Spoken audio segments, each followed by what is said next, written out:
The Mythmakers, a winter's tale for radio. The story of the little-known friendship between two famous men, Scott of the Antarctic and J.M. Barrie, the author of Peter Pan.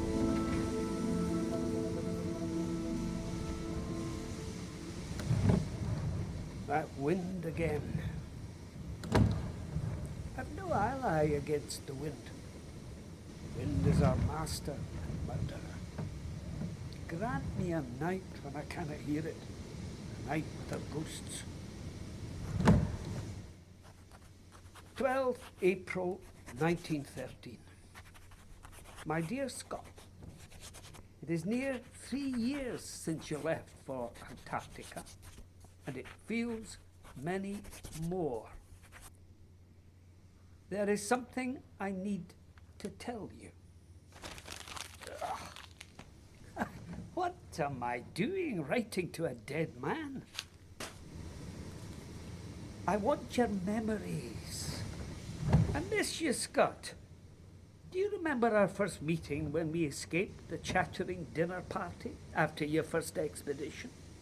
Then we walked to your house, back to mine, then to yours. And back to yours again. Endlessly talking. Impossible to tear ourselves away. Never permitting the night to end. You were unstoppable. Ruthless. Me? I merely enjoyed your company. You never even allowed me to say goodnight. Can you hear me, Scott? Or are you no but a ghost? It was in 1909 in Scotland when I remember you said to me, if something cannot be spoken of, then it becomes a secret. No more secrets. Can I tell you now what I never told you? Can you hear me? What is left to us is silence. Now age claws at me.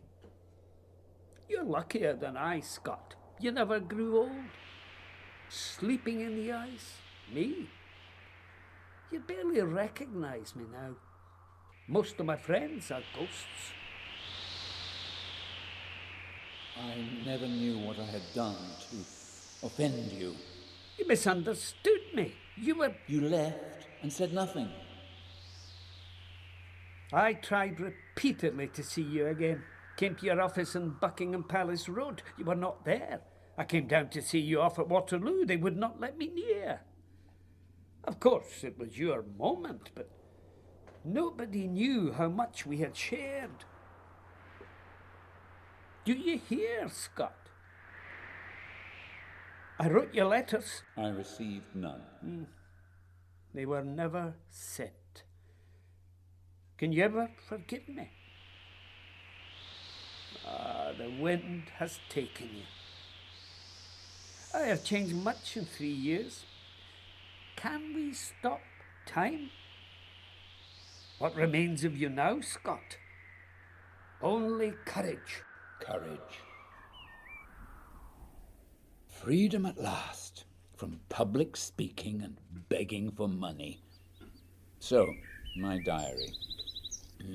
Burnside Cottage, Glenprosen, Scotland, 5th of April, 1909. What? Who's there? East of the Glen. Ghost? You're no ghost. I'd know that cough anywhere. It's cold. Will you not let me in? Barrie. But you're not supposed to be here for another week. I thought you were rehearsing Peter Pan in London. Has something happened? Aye, unfortunately. They've just given me an honorary degree in Edinburgh, so I had to see you. They can rehearse without me, and I can pretend I don't care. They'll shout later. Why have you come here to see me, Barrie? Am I not welcome? Oh, there's no one I'd rather see. But I know you well enough. You'll have your own purpose. Indeed, I'll not deny it. Conversation with a like mind. And any true conversation must be between two people. So let us resume. For another long night? Be bold, Scott. You're a man of action. Now, what I'm in need of is adventure. And it's you I want to explore. Me? Your knowledge, your experience, the danger you live with. Why? I want to go with you. To the pole? Seriously? Definitely. But Barrie, this is a long and perilous mission. Why would you want to risk your life? I want to see your courage in action. I see. I'm only seeking the truth, and you know my admiration for you. Will you not allow me to know you? I'll have no secrets from you, Barrie. Then prove it. Let me tell you one. I shall be a father this autumn. Ah, I see. I thought you'd be pleased for me. Aye. Have you and Kathleen agreed names? Yes, I want to call him Peter, after Peter Pan, of course. Well, I don't know. What if it's a girl? It won't be.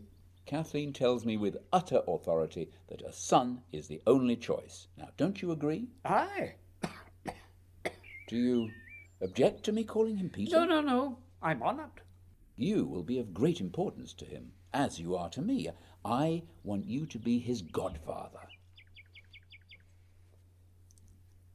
You've become unusually quiet, Barrie. Well, no need for words. Raise your glass. I've no glass. Oh, we must have something. Whiskey. Now that always lights a flame. To Peter. To sons. So, what are you plotting up here? We're going back, Barrie. This time, we're going all the way. I see.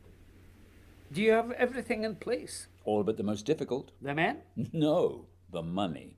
I've spent nearly a year giving lectures and begging from city elders all over the country. That must be a devilish task for an explorer. I'm not cut out for it. Money has never been important to me. If that is so, you've been remarkably successful in making it. I only wish I could manage without it. Well, if money's your problem, you can rely on me. I don't know what you mean. Oh, just ask, man. Speak up. You're too mouse. What ails you now? I don't like to. It's your own. Come on. There's no end to it. Listen. Hear that? They're sovereigns, and it is their will to gnaw a hole in my pockets. You'll hear them chasing each other round the lining of my jacket, like mice ahint a wall. Well, I don't think you know a canny man, Scott, or you tack the clink. Don't you think you should just put that in the bank? I never go near the place. Leave that to others. Well, if you'll not ask, no matter. I'll give it to you anyway. Would £1,000 suffice? Clearly not. All right, 2,000, and no questions. Let me tell you, if you're given a gift, just accept it and be thankful. Refusal tends to offend. Well, I don't know what to say. Say nothing, man. Nothing to be said. Why are you staring at me now? Why not? I have long admired you. Whatever for? Your resolution. Where did it come from? Dartmouth. When? I was 12 years old. That was when I joined the Navy. The most terrifying moment of my life. Overnight, I had to become a man. I had no choice. How did you survive it? I had nothing but my diary to confide in. My willpower saw me through, and it has seen me through many dangers since. What happened to you at that young age? 12. That was the end of my life. Oh, you're a madman. What can you mean? Little of consequence ever happens after the age of 12. Childhood is too important to let it go. Not so for you. Sharing thoughts with you has opened up my life. But I wonder, shall I ever know you? Few people do. I feel safer that way. It has become my way of life. I am not ashamed of being childish. I admire children for many things. Their surprises, their heartlessness. Children's minds are fierce, refreshing, ruthless.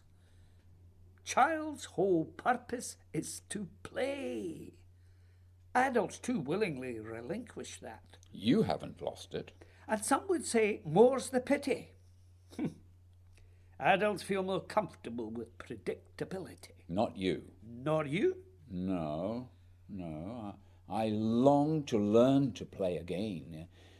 Can you teach me? If you'll teach me something in return. Teach you what? Fearlessness. How can I teach that? Perhaps by example. What about your promise, Barrie? I hope you'll honour it. Of course. Which one? That we'd share a private adventure. Aye, we will. Are you ready? What for? We will go together on a great journey. Where? When? Up the Glen Road. Come on. Isn't this the road to Prosen, Barrie? Aye, it is. Will you keep up now? Where are we headed? To the pole, of course. Just you and I? Who else? We need not share the glory. It may be long. Aye, and ye should be leading. 'Tis you, the explorer. And what is at the summit of the mountain? That is where we will confront the pole, as yet unseen by mankind, the vast axle of the turning globe. Emerging from terrain so terrible that no living creature has dared to approach it. And then we will carve our names with pride upon the pole itself. And then stand, arm upon shoulder, as heroes should, for a photograph. Before coming home for tea. To make speeches. And bask in the fame. Can you feel the glory? I'll leave that to you, Barrie. You will not. You'll be right by my side. Come on. Like this? You know, Scott, you've nothing to learn from me. You've always looked like a hero. Are you sure? Promise me something. Anything. That you'll never change. Stay just as you are. But Barrie... Oh, don't argue, man. Just promise. None of us can stop time. How do you do that? Have you ever tried? I couldn't. The Navy owned my life. So, how did you first get to the Antarctic? An act of will. In June 1899, I crossed a street. It was to say good morning to a senior naval officer, Sir Clements Markham. President of the Royal Geographical Society. He told me about his expedition. He needed someone to lead it. My life was transformed overnight. I became my own man, and I could afford to get married. And I could escape Navy routine. What good fortune. I beg your pardon? And all in crossing a street. What are you saying? Perhaps you do not want to understand. It was Providence that blessed you, and my case rests. You're being mysterious again. But you are about to make a second legendary journey. And had Providence not set your course, I should never have met you. So both our lives would have been the poorer. But my every step has been made through determination. Now I must be sure to get there the first. There are others with the same intentions, Japanese and Germans and Belgians. I thought they were Norwegians. Oh, Amundsen. He's going to the North Pole. You know him? No, he avoids me. It's as if he were hiding something. So try again. But I tell you, I don't trust him. He seems to hover above us, watching, waiting. He's like an albatross. You can never be sure whether its intentions are benign or evil. But you cannot ignore the perpetual shadow it casts upon your deck. So he has become your nemesis. You English know nothing about snow or dogs. You want me to teach you? Why are you so interested in Amundsen? I'm not, but you are, and I'm interested in you. What's special about me? Your daring, your spirit of adventure, your determination, your heroic stand. Oh, if you only knew. I do know you, Scott. Do you know yourself? Ever since I was a boy, it's been my mission to subdue dreaminess. My father used to call me Old Mooney.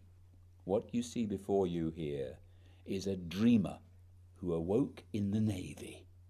My life often feels like a dream from which I shall someday awaken and find myself to be an entirely different person. I hope not.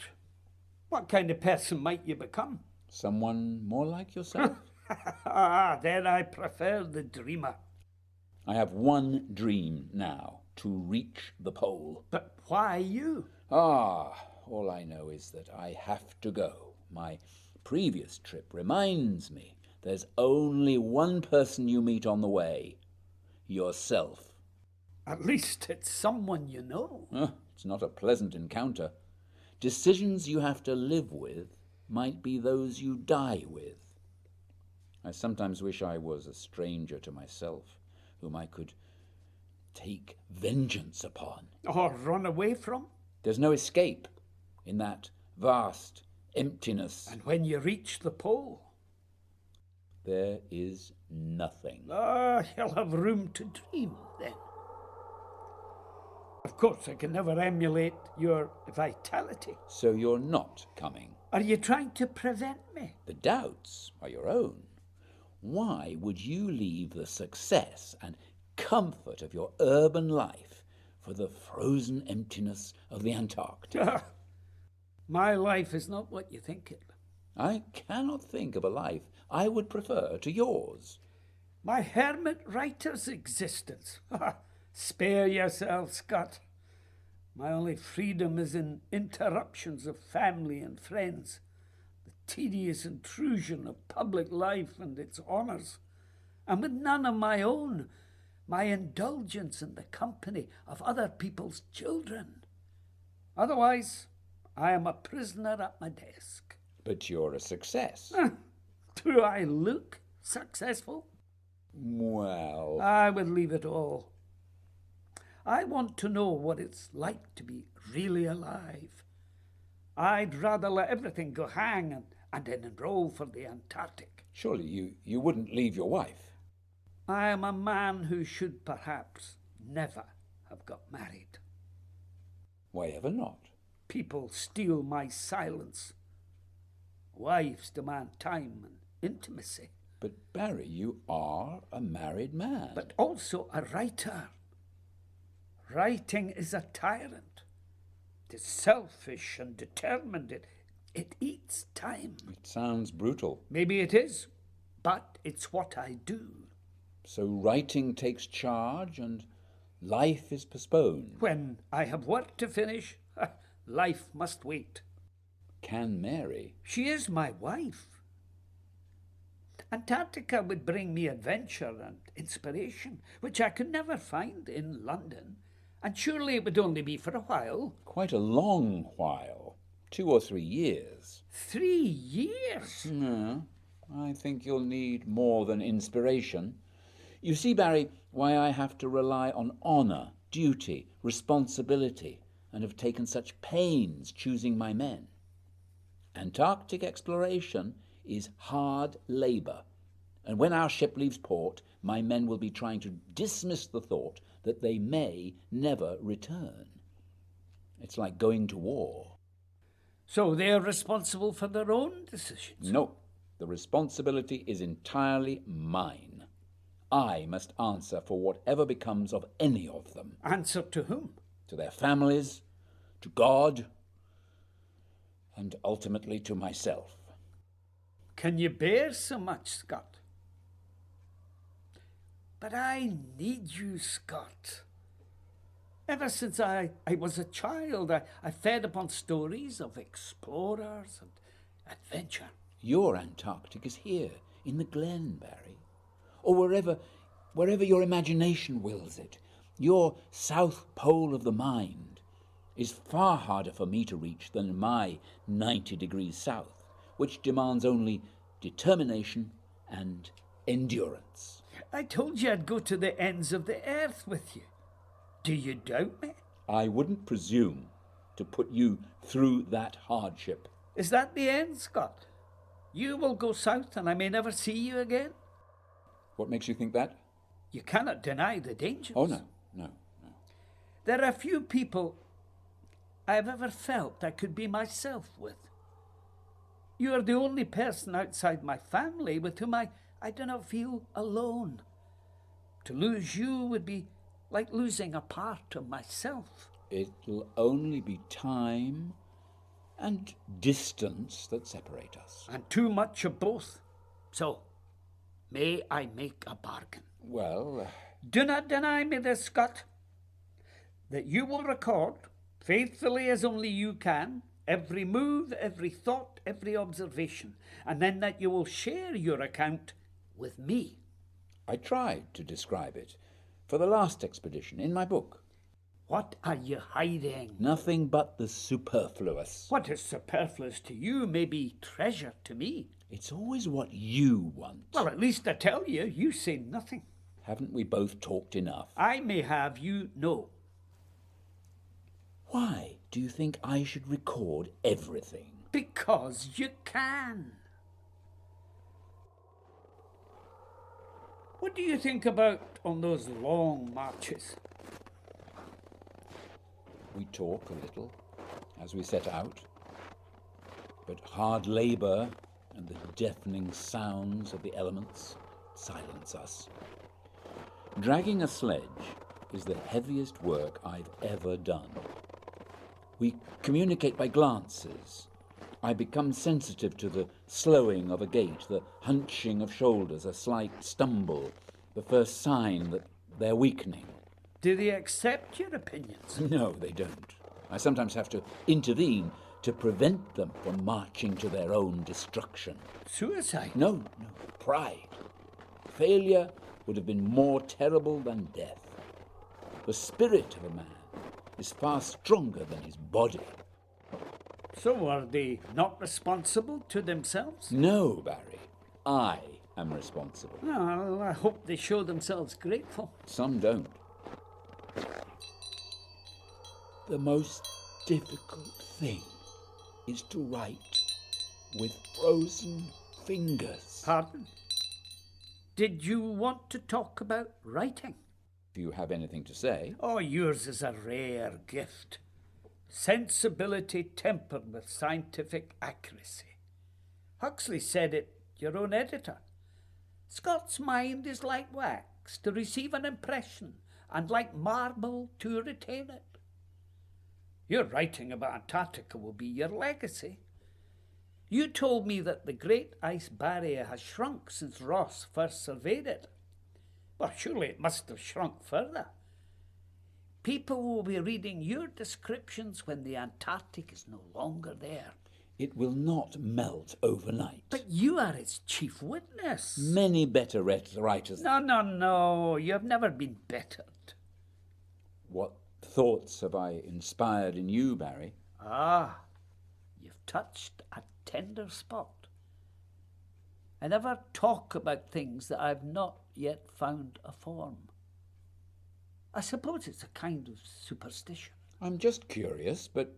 Go on. Are you writing something about Antarctica? If I can. It's difficult to discuss. But I expect you've told your wife. Oh, certainly not. Am I asking too many questions? No. I've called it tentatively North Pole, South Pole. When ideas are new, I must wait for them to manifest in unexpected ways. It's like a living creature that cannot be seen because it is only a few cells clinging together, which might grow into something or nothing. Then I'll wait for the cells to divide and a form to emerge. But I cannot advance without you. I'm only... No, Scott. You're essential. Without you, it'll never become a play. There'll be others, of course, which will take its place, but they will not be North Pole, South Pole, because I am his parent. I am only one of them. You are the other. I could introduce you to Now people. you begin to make me angry. Take credit for being yourself, man. It's not Amundsen's description that I value, nor others, any others. just yours. All right. You know I love to talk about it. Eh? Antarctica. Antarctica is full of terrible beauty. Its vast cathedrals of ice, frozen battlements and distant ramparts overpower the mind. The sun glitters gold on its marble surfaces, reflecting shafts and splinters of light that pierce and dazzle the eye. It's like living within a glistening diadem. But its intense whiteness can eat like acid into your brain. My men on our last expedition sometimes had to lie on their backs just to see another colour, the blue of the sky. Even down in the ship's hold, they couldn't rid themselves of the white blaze. Black became a luxury. Antarctica is both heaven and hell. Go on, go on. But I can't wait to get back there. It's like a drug. Ice is the architect. It builds arches, turrets, towers. It mirrors the last embers of the sun and the steely green of dawn. In that immense silence, you can hear your heart beat. But the ice itself has its own sound. It sings to you. It is treacherously beautiful and deceptively dangerous. It's the white goddess calling you back into her fatal embrace. I'm listening. It is the music of the ice that calls to you. It's the only sound, apart from your own footsteps and the relentless wind. Wait a moment. Have I lost you, Barrie? You're back in your play, aren't you? No. You've reminded me of another play. On an island. Oh, it's been haunting me for years. It, too, is only an embryo. An Antarctic island? No, a Scottish one. It has a music of its own. Sings to you just like the wind in the glen and summons you away. The Highlanders say it is the voices of the fairies. If you hear it, you are lost. Ah, like Prospero's island. Aye, just so. Indeed, the young girl in the play, Mary Rose, is called away by the music of the island and returns years later as young as she was when lost and unaware that any time has passed. Her parents are now old and grey. Shall I tell you a strange story I heard from previous alpine explorers? I cannot wait. One of their young men fell hundreds of feet down a crevasse into a glacier below. It was too deep, and the party had to abandon him and save themselves. One of them calculated the speed of flow of the glacier, and they returned many years later as old men. As predicted, the body emerged, silently carried by the glacier. He was totally unchanged, still at the age he'd been at the time of his loss. Death in Antarctica simply stops time at an instant. There's no decay or decomposition. The cosmos rules, not civilization. As you enter that vast solitude, you sense that this is one of the last untamed places on Earth. Yet below, in its slumbering depths, it's teeming with life, as if it must be the birthplace of creation. Yes, don't stop. There's an end to it. For you, perhaps there is more. You deny me what I most need. I've given you what I can. It's yours now. Make of it what you will. Indeed I shall. But I need more, Scott. I shall be impatient to read it, Barrie, but you are its writer. But you starve me, Scott. How shall I enter this vast white world without you? Courage, Barrie. Courage? You must dare. That is something I'm trying to learn from you, Scott. If I have it in me to tell. You have much to teach me. With all your other friends, you're going to be busy. My friendships are independent of each other.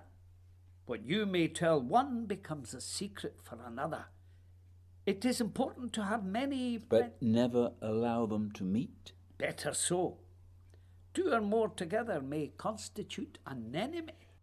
Oh, I have never seen friends that way. For me, the fewer, the closer. The more people I know, the more I have to choose from. Unlike me, you are a lucky man, Barrie. And you are full of fancy, Scott. Am I? Well, that is bold, coming from someone who writes about fairies, ghosts, mysterious islands.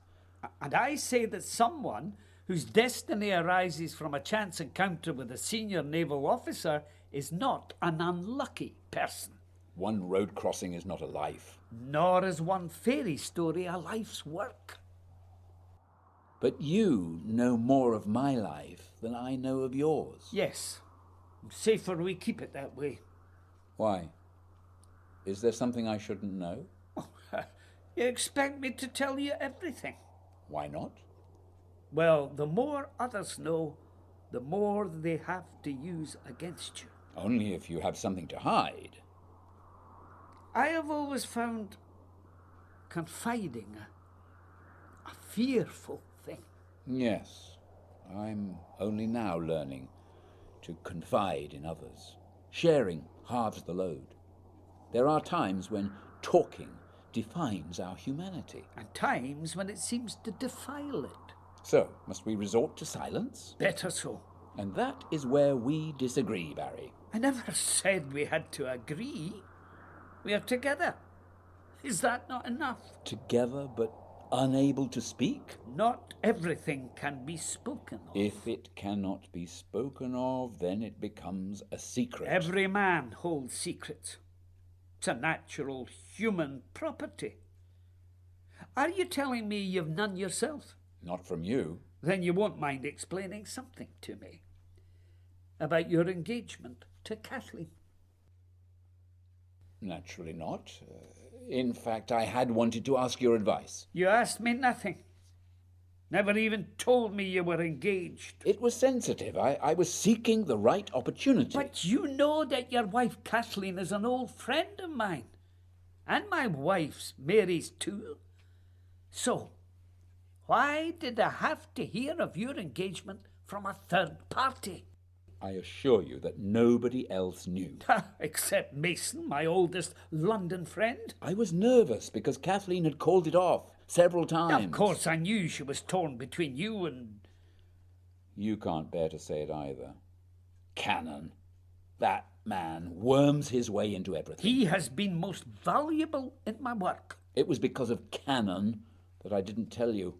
Kathleen kept changing her mind. She almost married him. But when she made the right choice, surely I should not have had to await such news in the Daily Telegraph. Are Mason and Cannon closer to you than I? Cannon. Cannon told Mason, but how did Cannon know? I imagine he heard it from Mary. Mary? You're saying my wife knew, but not I? I merely... And how would she be privy to such information from Cannon? Well, I thought we were... Go on. But I must be mistaken. Oh, your thought, please, Scott. Or have I now stumbled upon the secret that you have been denying? I assure you, Barrie, I would never... All right. Let me help you. This is some evil rumour you have heard about Mary and Gilbert Cannon. Well... Then I shall put your mind to rest. 'Tis idle, malicious gossip. Proves to me only that I have enemies. So, You can put that out of your mind. Thank you, Barrie. I'm relieved. But, Obviously you've heard more rumours. well... I feel the least I should expect is that you ignore the slander that fills the gutter press. Do I pay any heed to the imbecile utterances I hear about you? Now, let me put you straight regarding my reputation. It is totally untrue that our marriage, Mary and I... Barrie, what's the matter? Oh, some things cannot be said, Scott. You can tell me anything. I've shared so much with you. Oh, I wish I could. Is it Mary? Is it your marriage? Well, if it is, at least you haven't yet had children. Children are not for me. Now I must go. It is past the gloaming. Barrie? Oh, Barrie? come on. It's nothing. Sit down, man. I should never have asked you. I'm sorry. Am I losing you? Only death can lose you a friend. No, hear me out. A son means everything to Kathleen. That is what our marriage was for. Doesn't Mary feel the same? Mary? I don't know. And now, I had not been watching the hour. Barrie, are you unwell? Wait a minute. I shall walk with you. No. Better not. You know, we've not walked together since that night in London. Please, no. Good night. Barrie, have I offended you? Will I see you again? My dear Scott, I've tried to start a letter countless times, hoping to halt your journey and save you, and to heal the rift that came between us. I've many regrets. I'm haunted by a dream in which you are in great danger. Oh, damn. Come.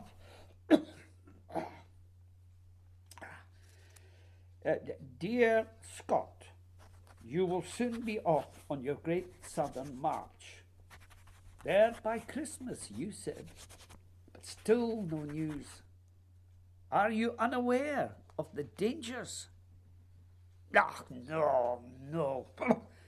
No damn good. You looked to me for help.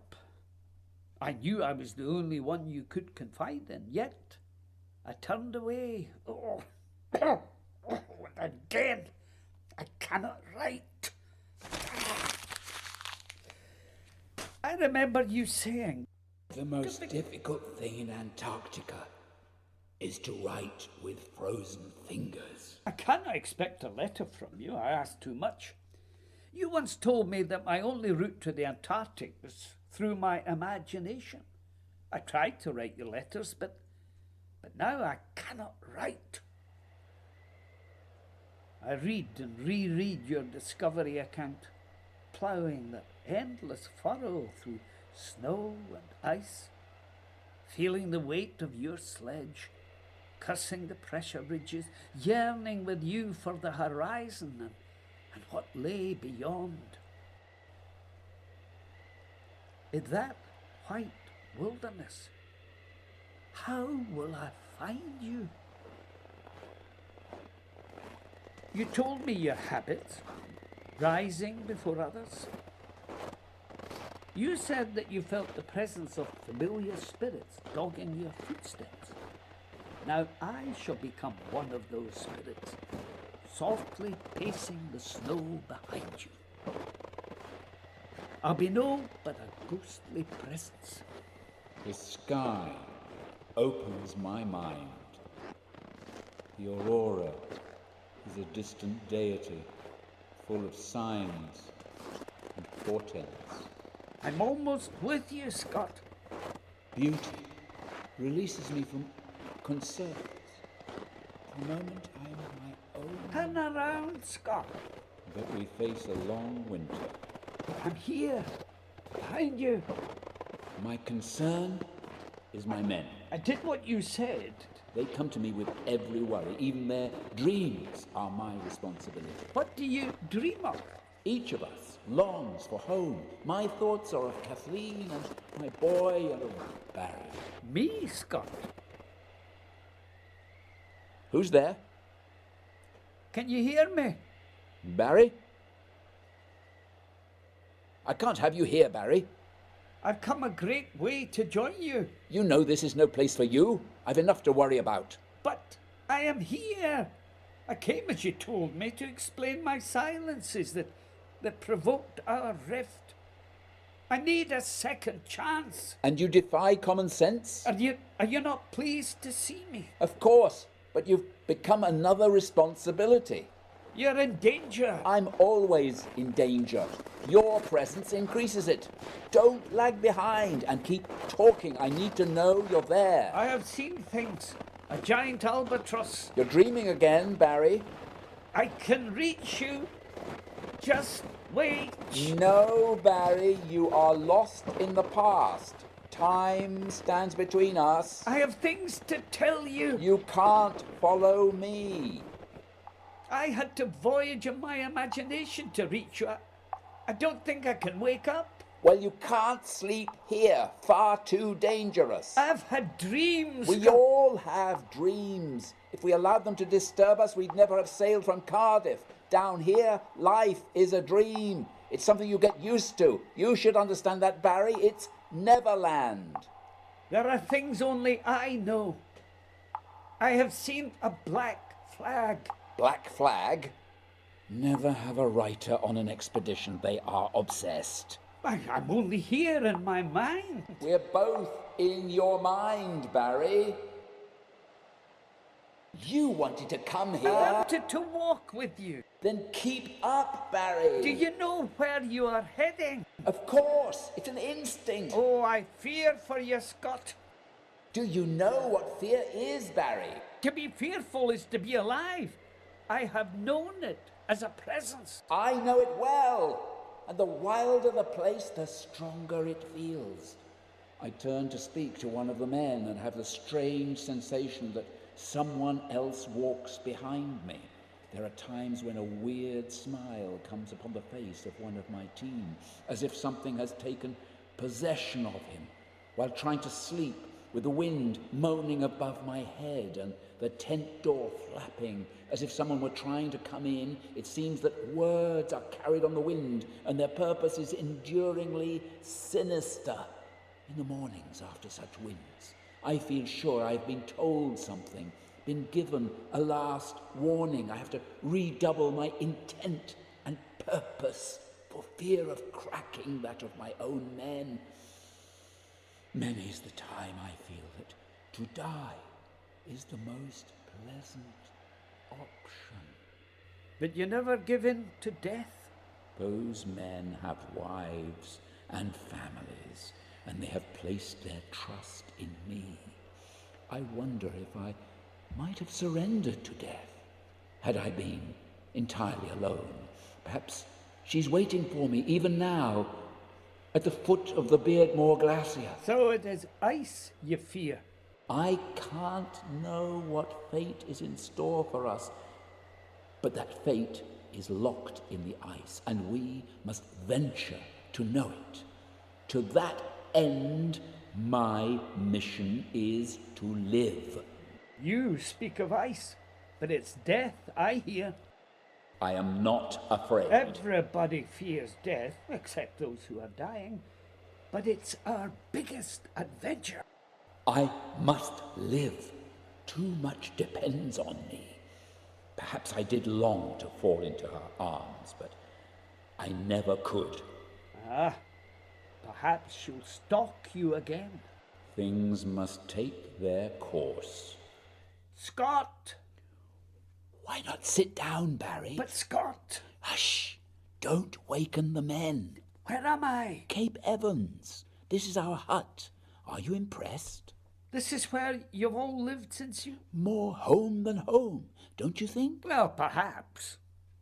Why are we here? You wanted to talk. This is your second chance. So, can I explain that About your writing? You always promised you'd tell me where you got your inspiration. Inspiration is personal. You told me I could become a writer. That thought challenged me. You seem to see me in a larger dimension. I do, but we have different paths. Do you want to follow mine? Just show me. But you must listen and come on tiptoe. How can I do that? Waste man, how can you listen while you're talking? Just tell me what I'm listening to. To yourself.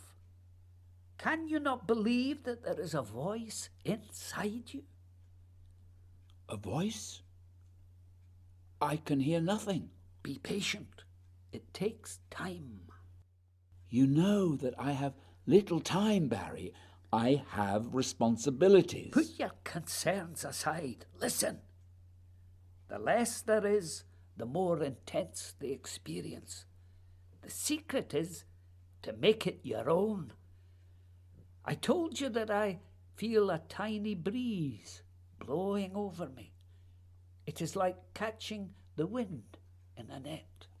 What is in the wind? Truth.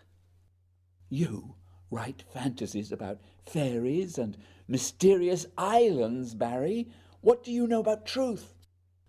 I want to be a myth maker. You are, with Peter Pan. Yeah. Will he stand the test of time? He's been among us for several years. 100 years is the usual measure. Scott? Shh, shh. I'm speaking as quietly as I can. I can hear you perfectly, even if you whisper. But we're discussing important matters. So go on. I tell you, you could be a myth maker. What myth could I ever create? The fearless explorer, the hero. The art is in telling your story. You must first have a story to tell. But you have. The adventure is yours. You must tell the world how to be a hero. Even dead men can tell tales. If yours is an inspiring tale, it may eventually turn into a myth. And you may become a myth yourself. Me? A myth? Are you saying that should be my responsibility as an explorer? Ooh, I must think on that. Indeed you must. This is your way of seeing things, Barrie. Will everyone understand you? That is not my responsibility. My task is to write and to maintain my own standards. What other people think is their business. Do you have any responsibilities, Barrie? What about truth? That is my one responsibility to myself. A writer half knows something. It makes him a stranger to his friends and family. He is outside of his own life, looking in, trying to understand. It's a terrible place to be. So, if you were given another life, would you be a writer? I'd be an explorer. But not a writer? Why not both?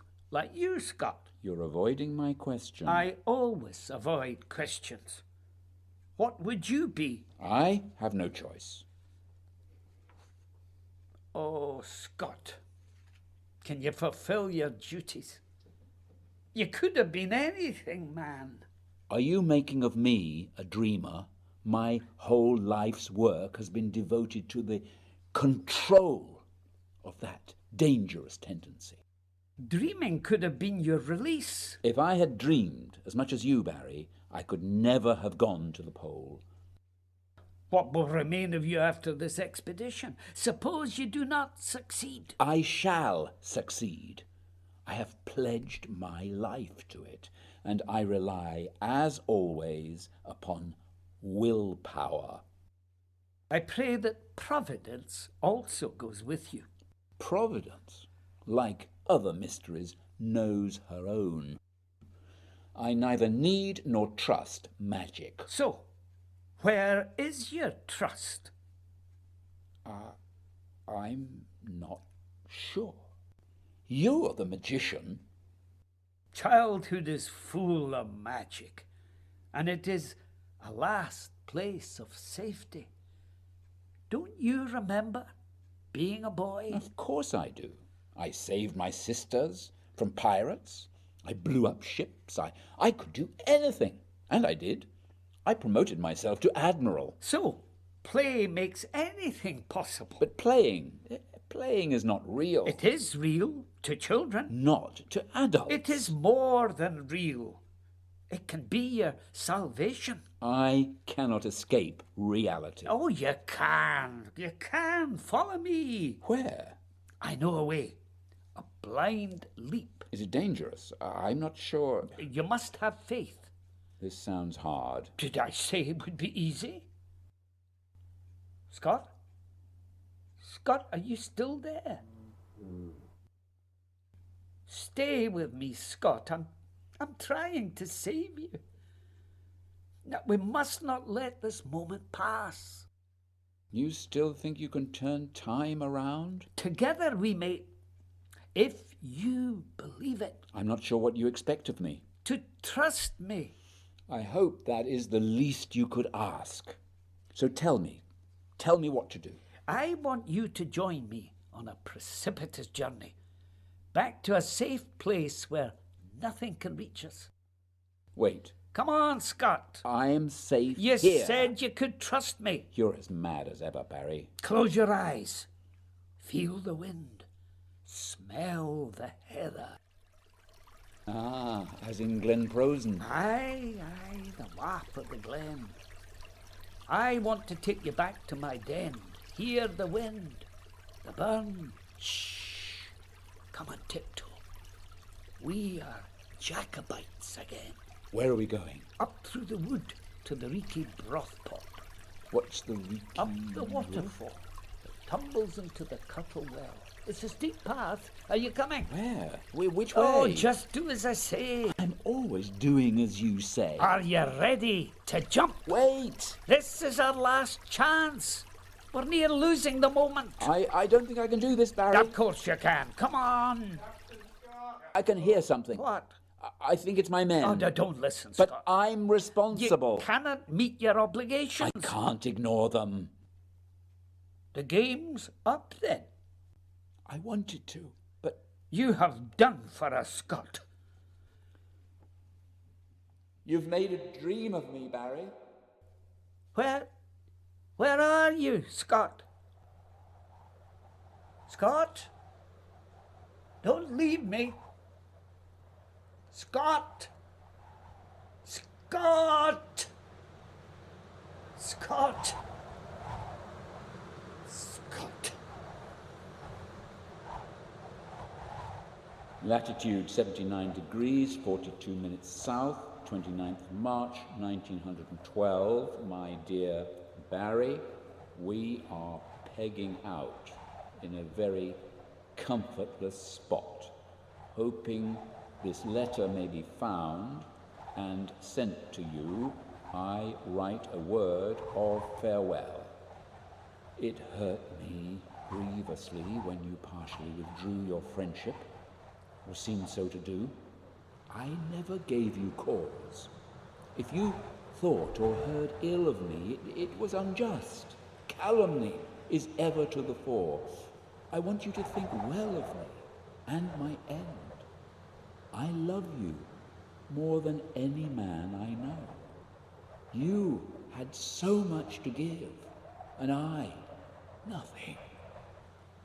As a dying man, be good to my wife and child.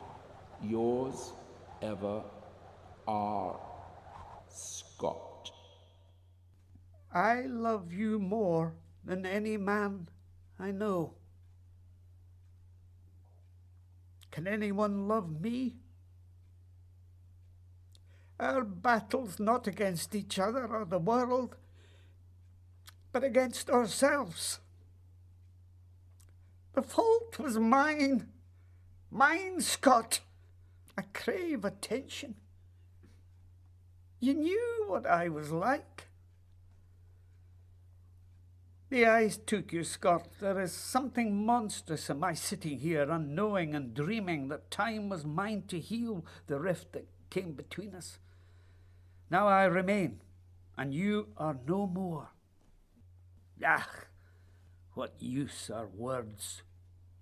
Death is the last word. I can no longer regret my unsent letter that might have kindled your smile, but would now be returned to me undelivered. I write little since my bitter divorce. So many terrible things have happened. You would have understood. Oh, Scott, I need your friendship as never before. All goes if courage fails. This courage is proof of our immortality. Pray for it.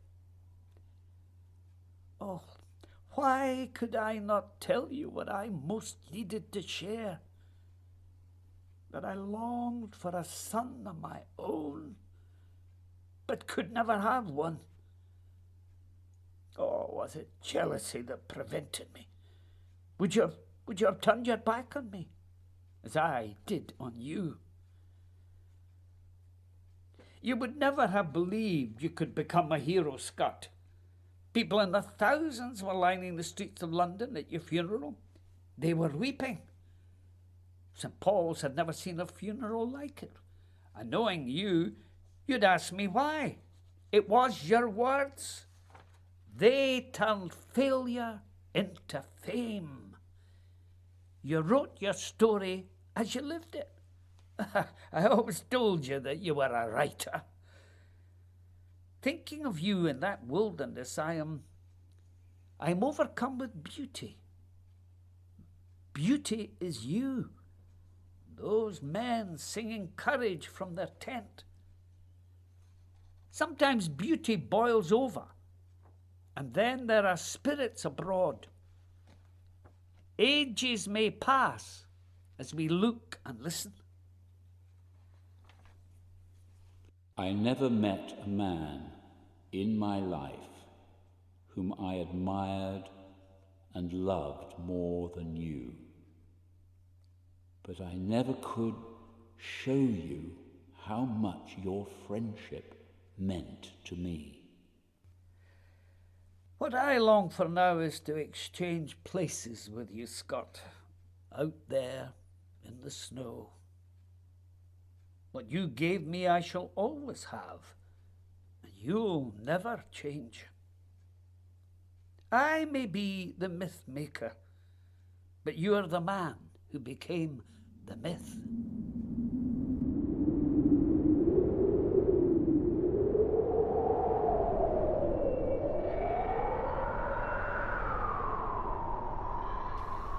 The Mythmakers, with Vincent Guy as Scott and Michael Duffy as Barrie. Adapted from their stage play by Richard White and Rose McLennan Crane.